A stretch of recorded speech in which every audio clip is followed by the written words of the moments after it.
Every night we lay our heads down to dream. And that's when our minds really start to tick. We start remembering all these things, these horrible things, these travesties that have happened to us in our lives. But in our dreams, we're superheroes. And in our dreams, we can fix everything. We dream of revenge. We dream of payback. But just like that, man, just like that, we wake up. And that's when reality starts to set in. That's when we go to the mirror and we look and we remember that we are not superheroes and that we cannot fix everything. And so we bottle all this rage up inside of us and we go on living our dismal little lives as if nothing is wrong, but everything is wrong. And I plan on fixing that. You see, I used to have this mean old teacher. And this teacher, she used to look down upon me, and she went to great measures to make sure that I remembered that I was a piece of trash and that I would never amount to anything in my life. She believed that everything she read in a book was true and that everything that I believed in was a lie. So I went up to her and I said, "Miss Teacher Lady, what is it about you that makes you think that you're so much better than me? That makes you think you're so much smarter than me? Is it because your mommy and daddy paid for you to go to some fancy school so that you could wave this diploma around all of us, so that you could look down upon children and force feed them propaganda?" Well, I say, nah. She looked at me and she said, "Bray Wyatt, you are rotten. You stand for nothing." She said, "Bray Wyatt, the first time that I ever looked inside of your eyes, I knew there was something inside of you. I knew that you were evil."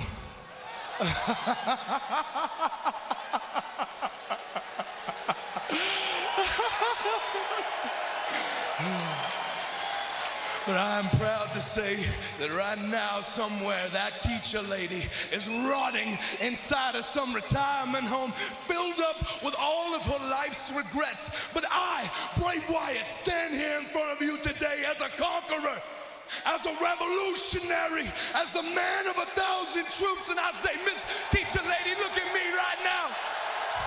I got the whole damn world in my hands."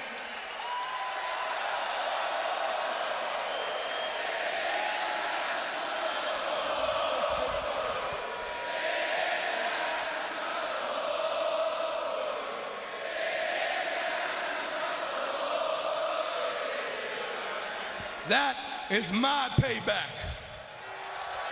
My ends justify my means. Can't believe you wore a Joe Hendry shirt for this. I didn't know what we were recording, first of all. Yeah, you should have brought a lantern. Damn.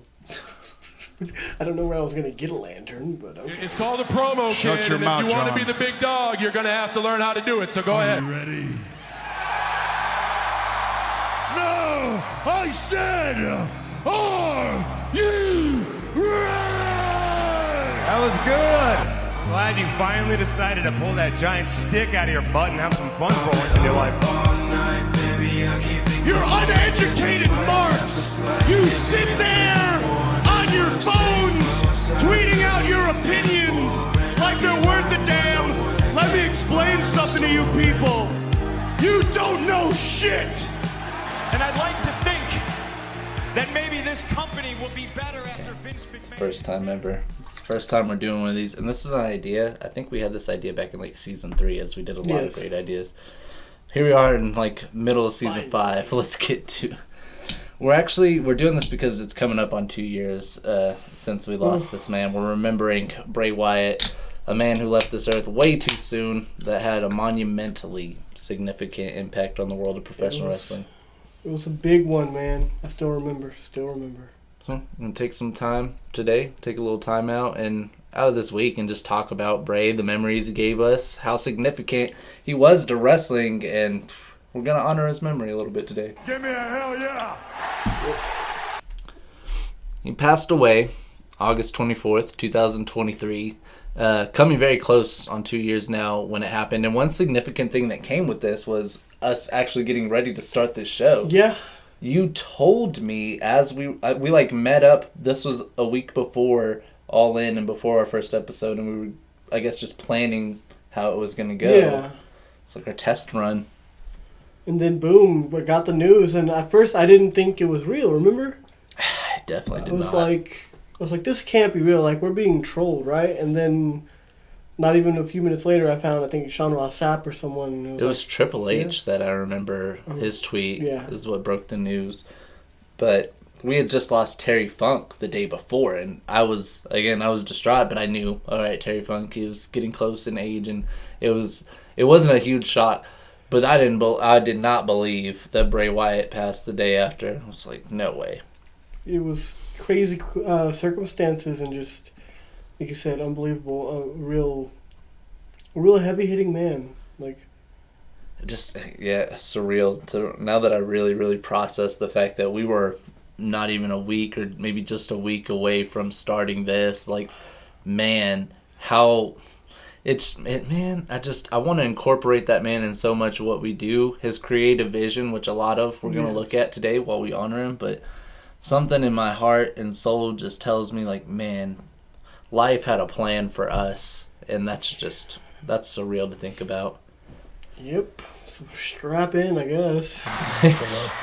Yeah, there's a little bit of mourning feeling to it. But also, I feel like with the 2 years passing, there's a little bit of, like, we're going to have happy memories here. Yeah. We're not going to go over any negative memories. I'm not going to go over any disagreements. Nah. He would appreciate that, I think. The Nana specifically. The first time you saw Bray Wyatt, for me, originally, of course, I saw him as Husky Harris on the first season of NXT, the game show. That's where I saw him, too. The game show. See, I didn't know. None of us knew, I don't think, that would be an iconic figure going forward in wrestling. And even crazier than that, I didn't realize that this would also be reincorporated into Bray Wyatt's character and storyline later on in life. And like, we'll get into that later, right? But how crazy is that Husky Harris actually became such a monumental and pivotal figure in this story that we're about to tell? It's crazy because when you think about it, like, only a handful of those guys really, really stood out. And Husky Harris didn't stand out originally, but... Justin Gabriel did. Wade Barrett did. Obviously, Daniel Bryan was the big news. Unless you didn't know. Another guy we're going to look at later on in this. So, when I first saw Bray Wyatt as the Eater of Worlds, though, it wasn't in NXT when they started to, get that in the inception of it. I kind of fell out of wrestling, as some of us do, and came back in 2015 and saw this on screen on Monday Night Raw, and I was like, this is captivating. This is really awesome. Also, the inclusion, and again, we'll look at a lot of this as we get into like each little subsection, but the inclusion of Luke Harper and Eric Rowan, who, rest in peace to John Huber, another guy who had passed away during all of this. Rest in The beginnings of Bray Wyatt as a character are really cool. So we learn in the WWE documentary Becoming Bray Wyatt, he pulled inspiration for the character from a couple people in his life and from his childhood, as well as on-screen characters and a specific wrestler named Waylon Mercy. If you guys aren't familiar with Waylon Mercy, this is Bray Wyatt before Bray Wyatt. I'll show a picture on the screen. Yeah, it's crazy too because I had known a little bit about Waylon Mercy. I had not super vivid memories from that time period when Waylon Mercy, But I had remembered, I don't know, maybe it was deja vu sort of thing, but like it seemed familiar to me when I went back and actually watched his stuff after seeing that documentary and being like, I see it. I see Bray Wyatt right there. Yeah, I wasn't familiar with Waylon Mercy prior to watching that documentary, but I remember like, holy shit, the shirt, everything. And like, bro, that's Mercy the Buzzard right there. Yeah. Love it. The Bray Wyatt character from its inception stages in FCW and NXT was literally history-changing development. This set the course for one of the most iconic superstars to be born. We see Bray Wyatt develop as a character more and more as we introduce Luke Harper and then down the line Eric Rowan. As this translates over with the audience amazingly, gets traction immediately, which pushes the Wyatt family onto the main roster. And that's fallen into now where I remember them. We switched it to blue. You guys, here's the theme for it. The green was Husky Harris because he's green. Now we're in blue for the Wyatt family. Let's go. Lights themed for every section. From there, this vision takes on a whole new life, and I'm really excited to talk about some of the memories I have from the Wyatt family era. Really one of my favorite things that got me back into wrestling at that time period as far as characters on screen and what was entertaining. First and foremost, I have to bring up the Wyatt Shield rivalry is one. Like, I'm not a tag team guy, but if I can name one 3-on-3 rivalry that I have to watch that's not featuring the Elite, of course. But no, the Wyatt family Shield matches, especially Elimination Chamber 2015, that is just magic. The chemistry all of those guys had was absolute magic. There's nothing like it. Also, during this time, something I wish I could find the footage from way back then. Back in 2016, in that era of the Wyatt family, I got to see Bray Wyatt live at a show here in Odessa. Yeah, at hometown. It was a house show. Damn. He was feuding with Dean Ambrose at the time, so he had a match. He went over on somebody in the show, and then Dean Ambrose, Seth Rollins was the main event. Bray Wyatt came to attack Dean Ambrose after, and man, I remember looking at Bray Wyatt's face, looking like at his eyes, making from the sectional seating where I'm at, making eye contact, looking at him. I was like, man, I feel like he's really crazy. He's really not there. And that's how well he put himself into the characters.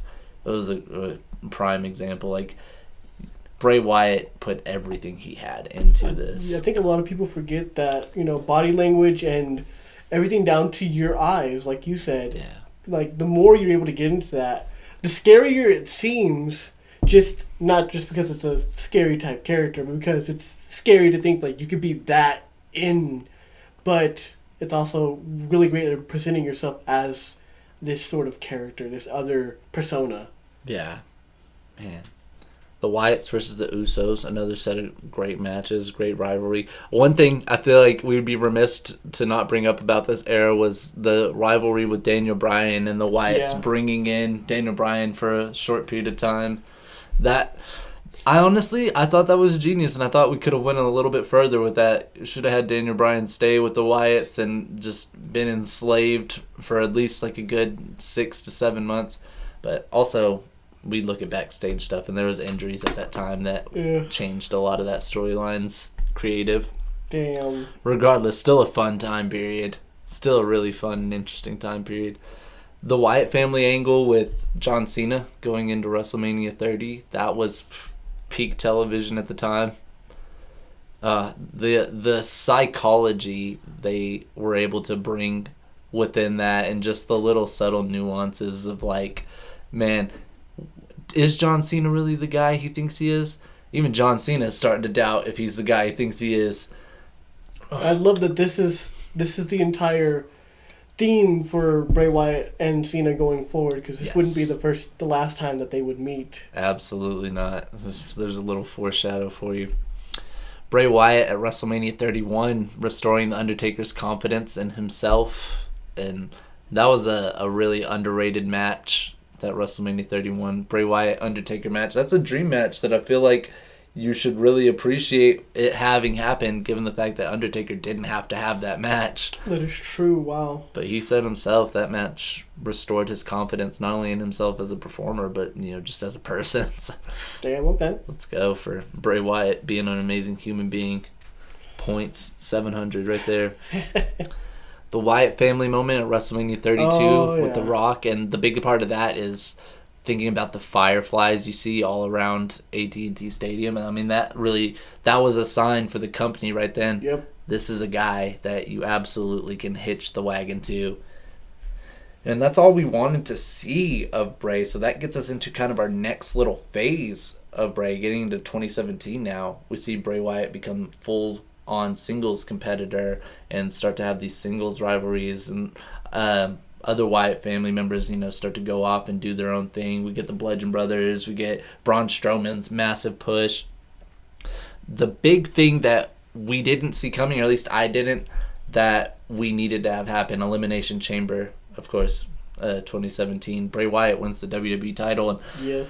I thought myself, AJ Styles might win it or John Cena was probably going to retain.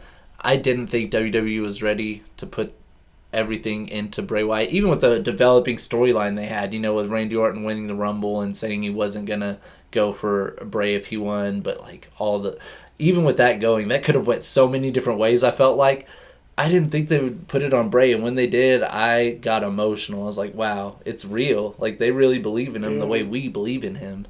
I'm really sad I missed seeing that live, because I did go back and watch that match. Yeah. But I didn't get to see all the lead up and all the build up, and I feel terrible about that now. It was a faith restore. Okay, so they are listening, and they do know that, we don't want the same thing over and over. Even with AJ Styles, great WWE champion, perfect to put the belt on for any situation.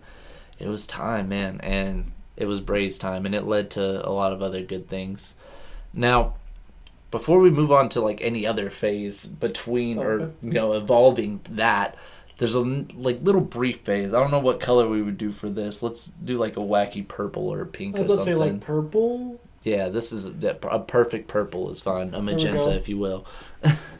Our next phase we briefly bring up is the Deleter of Worlds. We just have to. We can't leave the Deleter of Worlds out. Bray Wyatt and Woken Matt Hardy as a tag team. Yeah. While Bray was defending the WWE title at WrestleMania 33, the Hardy Boys were returning to win the Raw tag titles, and that return was massive. I remember. Yeah. I wasn't there, but I heard about all the chatter and everything, and I was like, wow. I popped just as loud as anyone in Orlando that night, and I was in Alabama. I was living in Huntsville at the time.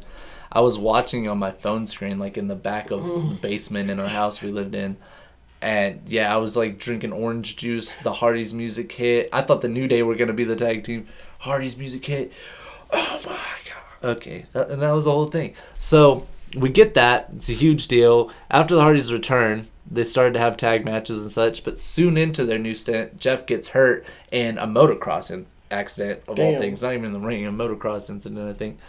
So, Matt Hardy, who... he had huge success with the Broken gimmick outside of WWE prior to this. Had attempted to bring that gimmick back and get it over here, but there were legal complications between him, WWE, and TNA, and they all kind of fought over it.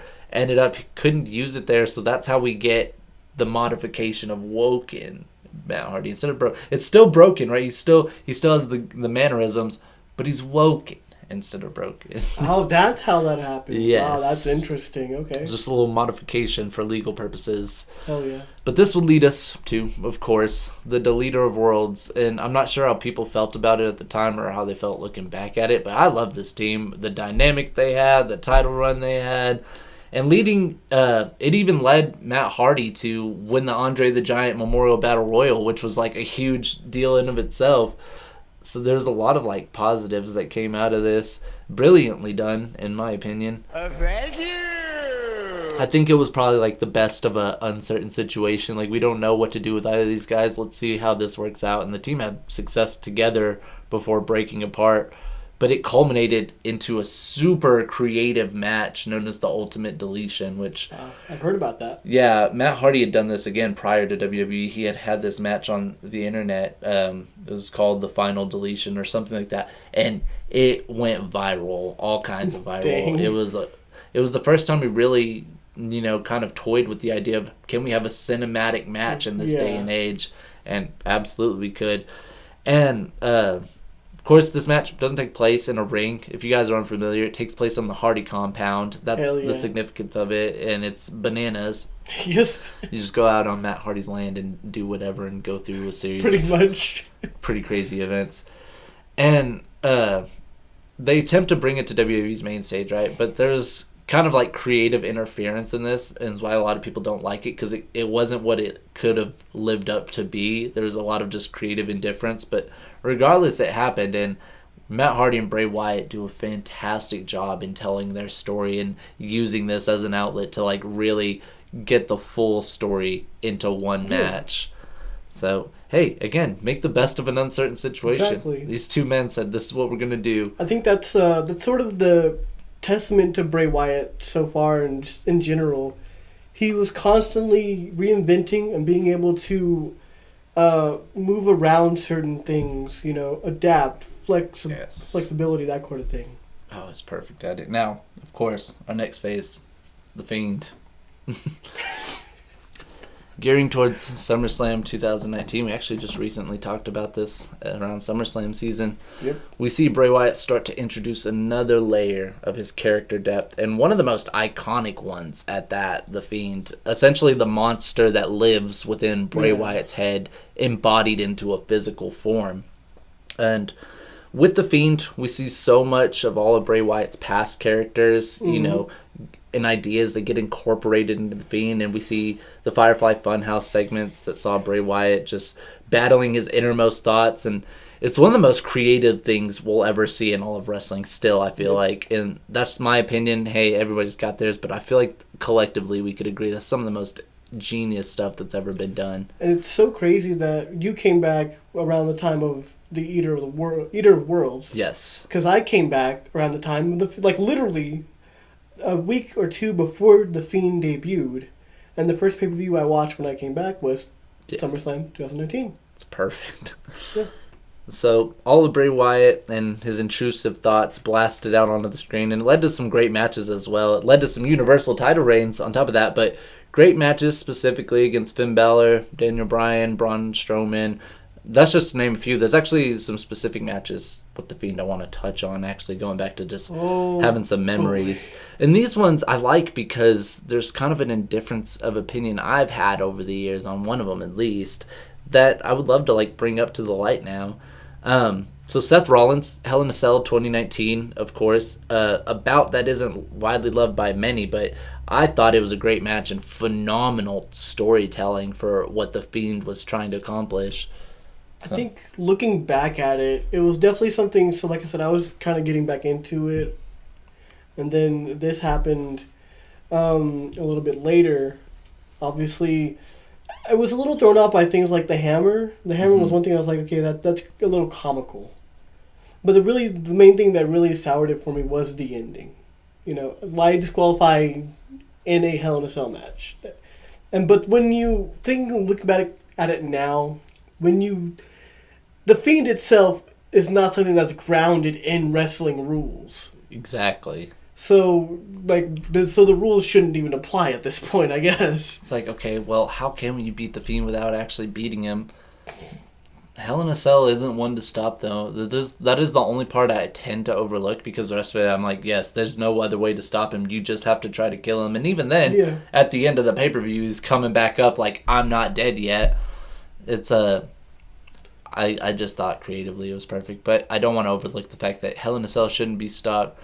There's just, I don't know where else you would have went with that. I don't know where else. Yeah, I guess looking at it now, there weren't a lot of places. I loved the hammer. Myself. That's me. I don't know, man. That's me. I always, just every time he brings out, because that's not the last time he brings out that hammer. He does bring out quite a few off. And it's like, I don't know, it's like, maybe I thought it should be more edgy. I don't know. That would have probably been cringy in another sort of way.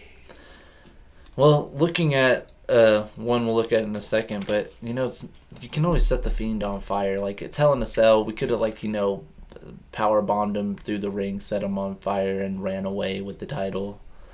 Hey, Seth Rollins isn't gonna run away. Not back then. No. Before we get to what I was just referencing lightly, let's talk about one of the most creative, best cinematic matches of all time, the Firefly Funhouse match. How could we not? God. One of the single most creative cinematic matches. There's so many moments of just that match. Yeah. With obviously John Cena. It's improvising, of course, off the COVID thing. We can't have an arena, and this isn't the only cinematic match we get at WrestleMania 36. I I love the Boneyard match so much so that like I put it up with this one on which one do I like more. Okay, I okay. love that Boneyard match and the story it tells. But this and it when you watch that documentary that I keep referencing because it's such a great documentary to watch. And again, like I would recommend we go watch it. Not you and I, we've already watched it prior to this, but anyone watching this episode, go watch that documentary back again. Like such a good documentary. Rip that Band-Aid back off. Yeah. I got so emotional building up for this episode, but I think it's a good closure too. Yes. I think when I watched the documentary, I was like, you know what? I understand. I didn't. This man was great. I didn't even want to accept his death until it came out. Yeah.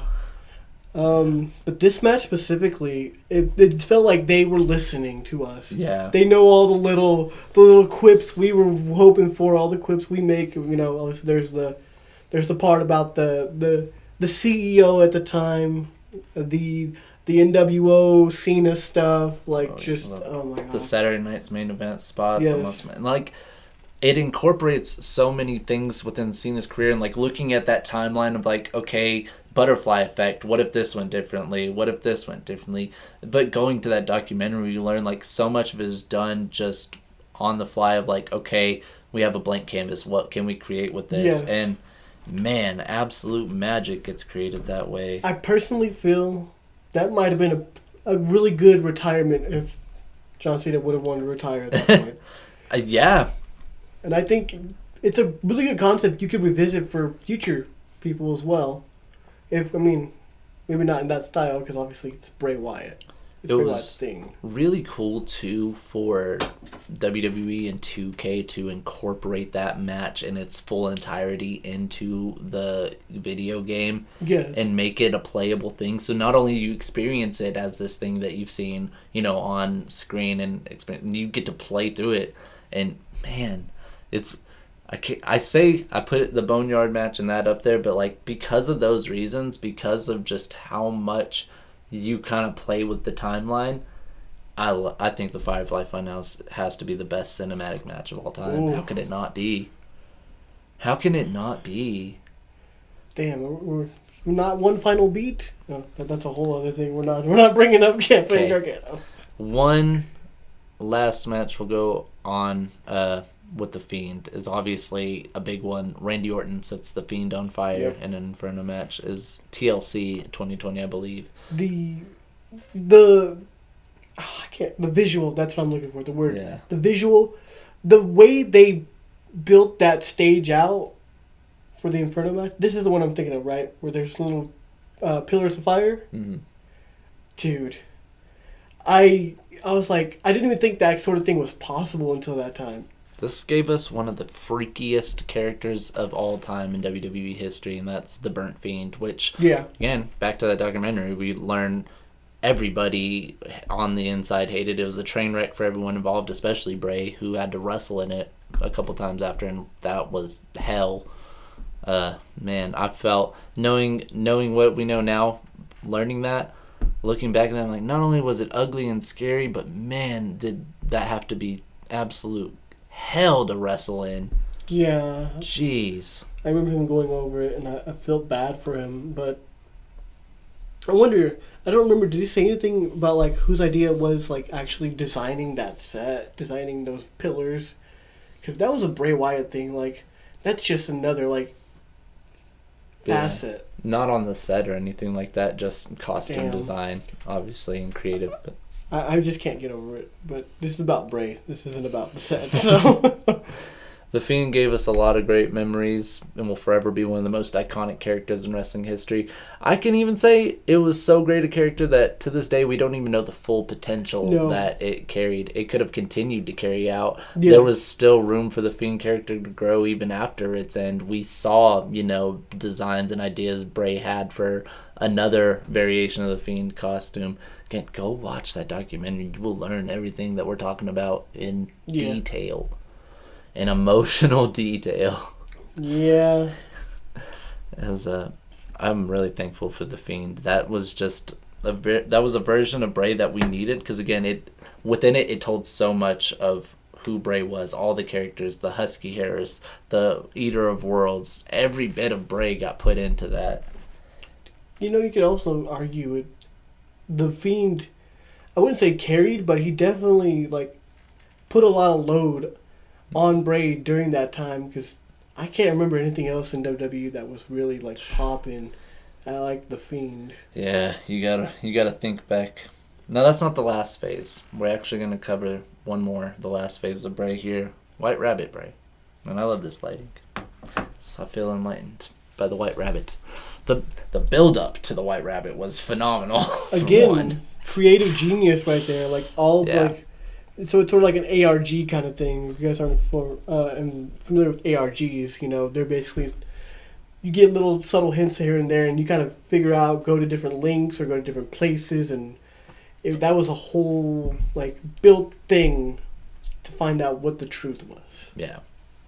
So we see the end to the Fiend once, and we see Bray Wyatt kind of fade out of TV for a year and then make this iconic return 2022 at Extreme Rules, which all around, I remember it was a great time in wrestling in 2022. It's probably one of my like favorite years of recent. There was just so much good shit coming on. Here was the cherry on top of it. Bray Wyatt was not only coming back, but like we had a whole new layer to now get to learn and hear introduced. And we start getting the, you know, teasing of Uncle Howdy. We start to hear him tease this new helping character, a brother named Uncle Howdy.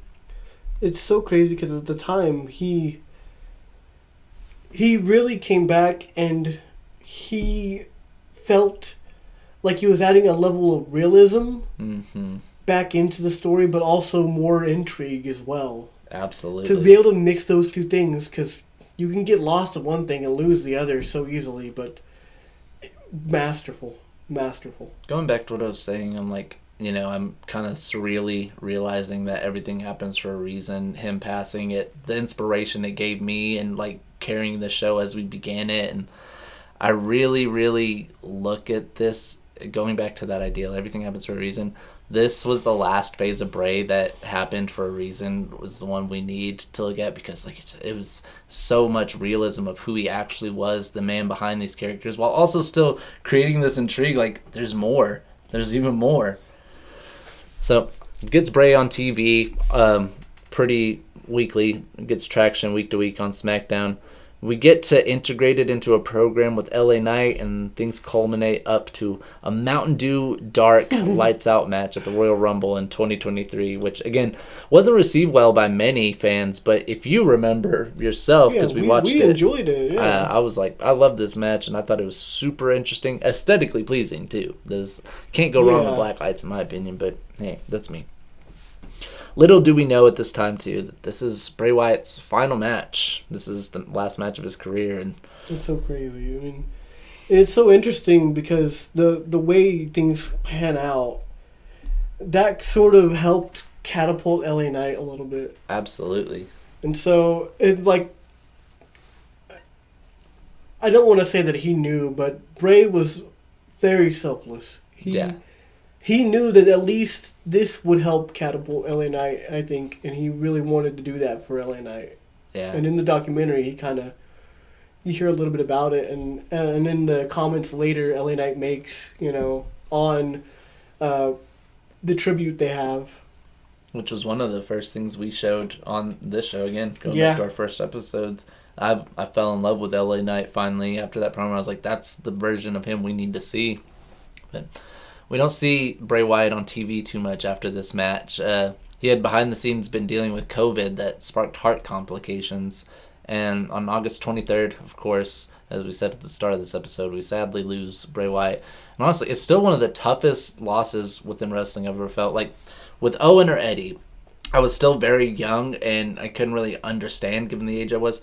With Benoit, it killed kayfabe for me. Like, Benoit completely killed kayfabe and broke the fourth wall, and so on and so forth. Ooh. There's several wrestlers I've mourned without tears because I didn't personally know them. And man, one of my single favorite wrestlers of all time died the day before. And again, I felt like, yes, I know Terry Funk. I know what stage in life he's in. I know what he's been dealing with. It's understandable.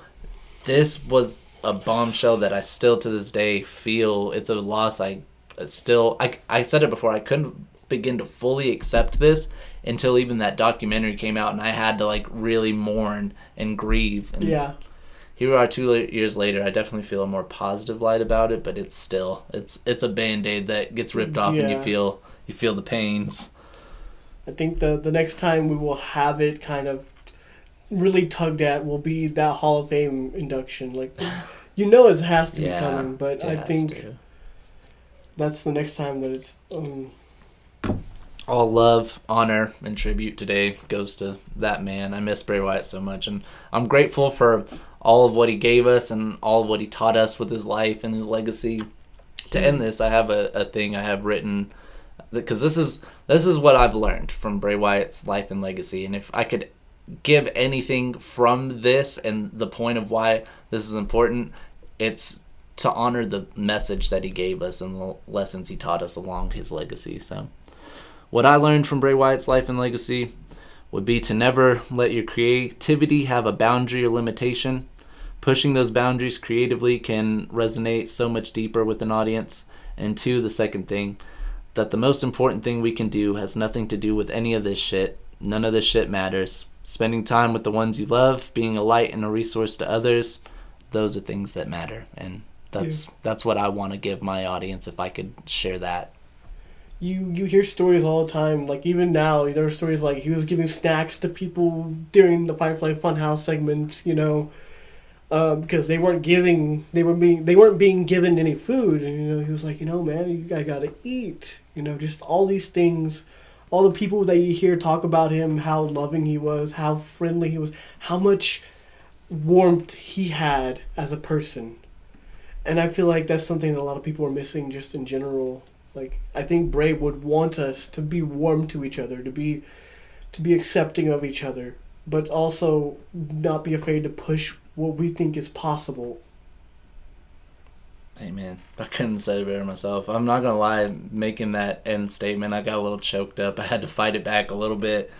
It's just, like I said, it's something that's still very raw, and he meant a lot to a lot of us, myself included, and I'm really, really just grateful that we got to do this, and we made our first, we haven't done one of these episodes yet. The first one, it felt fitting to do Bray. It was just on my mind. Yeah. So, hey, we did it. We did it.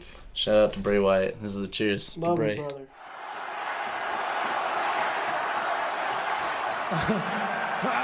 I don't know if y'all can read this on me, but I'm incredibly grateful, and I'm really, really nervous to be here, but I never thought of this would happen.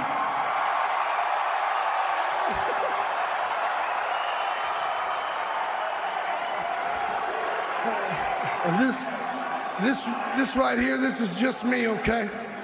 This is a version of me that I've never got to introduce to you guys before. This is just me being me, genuine me for the first time.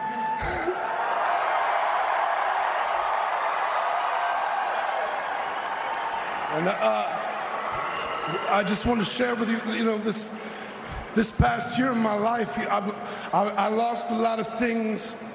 I lost my career. I love you too.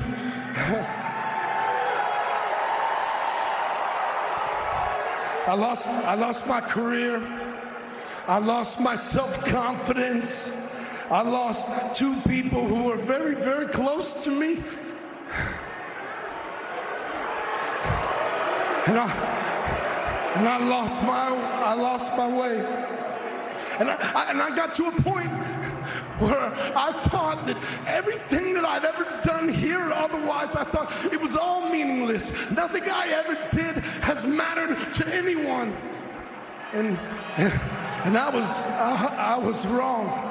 I was wrong.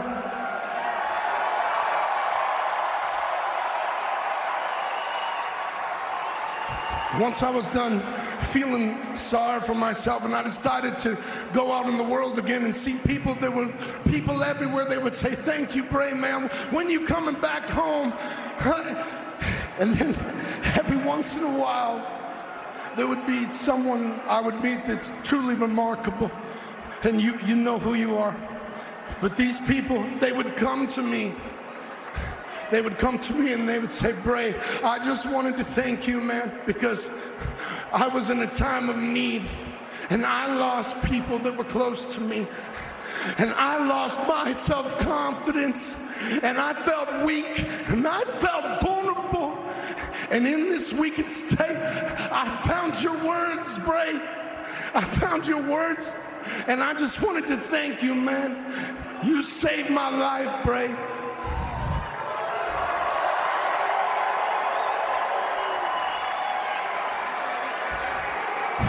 The truth is, I don't think about stuff like that.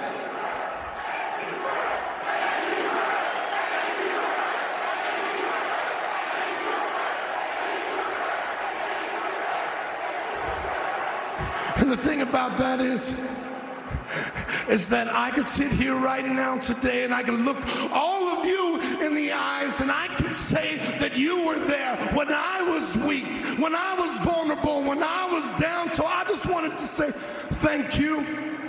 You all saved my life.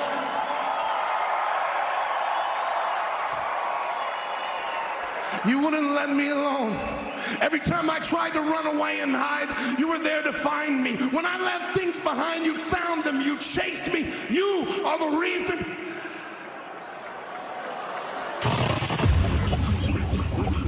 Oh, little one, my little one. Come with me. Your life is done. Forget the future. Forget the past. Life is over. Breathe your last. You got no idea who you're dealing with, do you? Ooh, but you will. You will.